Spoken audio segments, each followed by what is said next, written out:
Welcome to episode 72 of Norse Myths, Legends, and Folktales. My name is MyLinda Butterworth, and today we learn how Siegfried goes out with the king and others to go hunting, but Kriemhild begs him not to go in part 1 of the Betrayal of Siegfried. Siegfried and Kriemhild were riding with a gay company towards Worms. There was joy in every heart, but it was fated to end in heavy grief. Prince Gunther journeyed not with them. Never again did he behold his sire or his mother. The aged King Siegmund rode forth with his son. He had desired to meet with Gunther and his knights, but had he known what sorrow was in store for him, he would have fared not from the Netherlands. Gunther gave to all of them right hearty welcome. The queens greeted one another with affection, but from that hour Brunhild could bear not watching Kriemhild with jealous eyes. When she beheld the 1,200 knights of Siegfried, she said, "Never was there a subject king who had greater wealth." The queen, however, gave meet entertainment to her guests, but ere long jealousy overcame love. The heart of Brunhild grieved because that Siegfried and his queen were so rich and powerful. It fell on a day when the knights tilted in the courtyard. Kriemhild lauded her husband's prowess. "Siegfried," she said, "excelleth every other knight as the moon doth the diminishing stars. For good reason take I pride in him." "Valiant he may be," answered Brunhild, "yet thy brother Gunther surpasseth him, for he is the greatest of all kings." "My brother indeed is a noble knight," Kriemhild said, "yet is my husband his equal." Soon Brunhild said, "Did not the king surpass me in feats of strength in Isenland? What time Siegfried remained in the ship? He is but my husband's vassal. From his own lips I heard him confess it." "Were Siegfried but a vassal," Kriemhild retorted, "thinkest thou that my brother would have given me unto him for wife? I pray thee repeat not what thou hast said." "That indeed I shall," said Brunhild. "Siegfried is our subject, and his knights await to do us service when called upon." Angry was Kriemhild. "No service canst thou claim," she said. "My husband is greater than thine. If he were not, he would have to pay tribute, and never hath he done so. I pray thee to cease thine annoyance." "Boast not with empty pride," Brunhild cried angrily. "I am honored far above thee." "Know now," retorted Siegfried's queen, "that my husband is no vassal to thine, and is indeed a greater monarch. The kingdom of the Nibelungs he won by his strong right arm, and he hath inherited the Netherlands from his sire. To no man doth he owe allegiance. I am indeed a free and mighty queen. Dare not to chide me. Thou shalt see when I enter church in thy company that I shall not walk behind thee."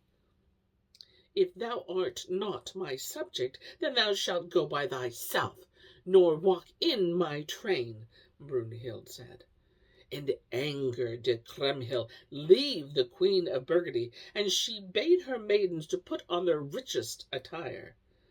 Many wondered to behold the queens walking apart. It was doomed that many should sorrow because of that in aftertime.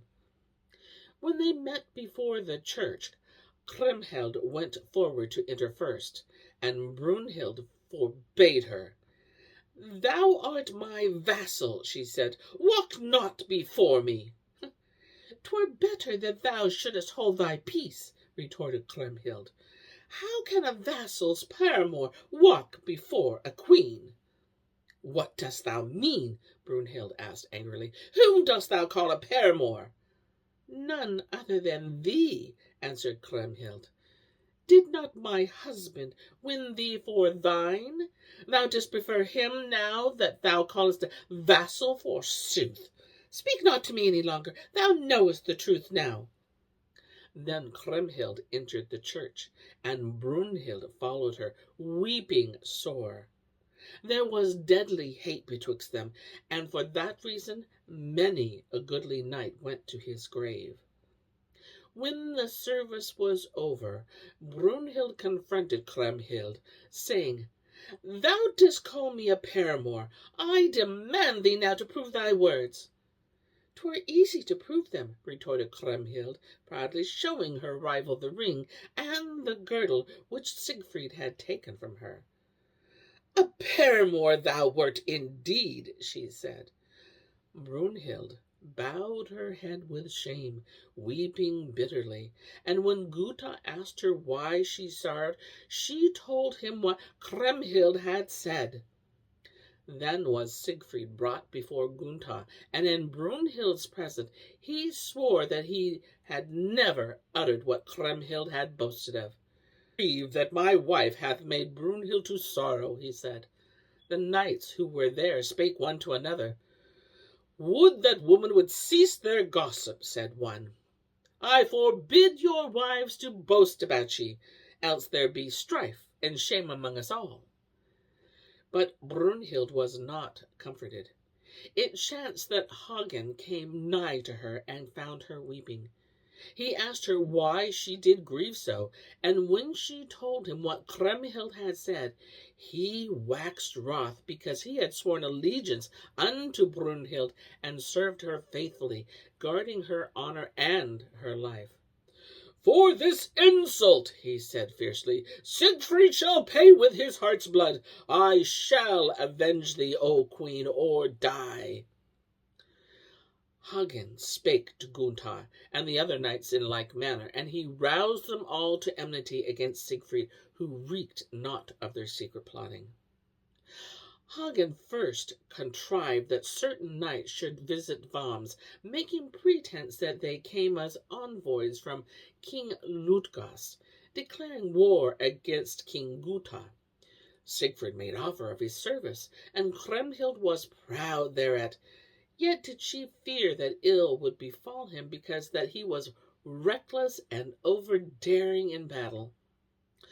Hagen spake with her treacherously, and she told him that when her husband bathed his body in dragon's blood, a leaf covered a spot betwixt his shoulders, and that if he were wounded there, he would surely die. Brunhild's knight rejoiced in secret, but he promised to defend Siegfried, and counseled Kriemhild that she should mark the spot by sewing a small red cross upon his clothing, so that he might know where to defend her loved one. Then Hagen spake to the king, and Gunther arranged that they should go through the forest on a great hunt, which would last many days. "Go not forth," Kriemhild pleaded with her husband. "I dreamed that thou wert given chase by 2 wild boars, and I saw the forest flowers made red with blood." "Fear not for me, my heart's love," Siegfried said. "I go not a-hunting with foemen, but with thine own kin." Kriemhild wept bitterly. "Alas, I fear for thy life," she cried. "But yesterday night I did dream that thou wert caught betwixt 2 hills, which fell upon thee, and thou wert lost to my sight. Stay with me here, Siegfried, else I should sorrow without end."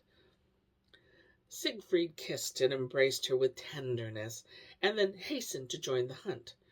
She watched him through her tears as he went from her. Never again did she behold her dear one in life. And here is where I end my tale for today. But I'll be back with more tales. Many more tales.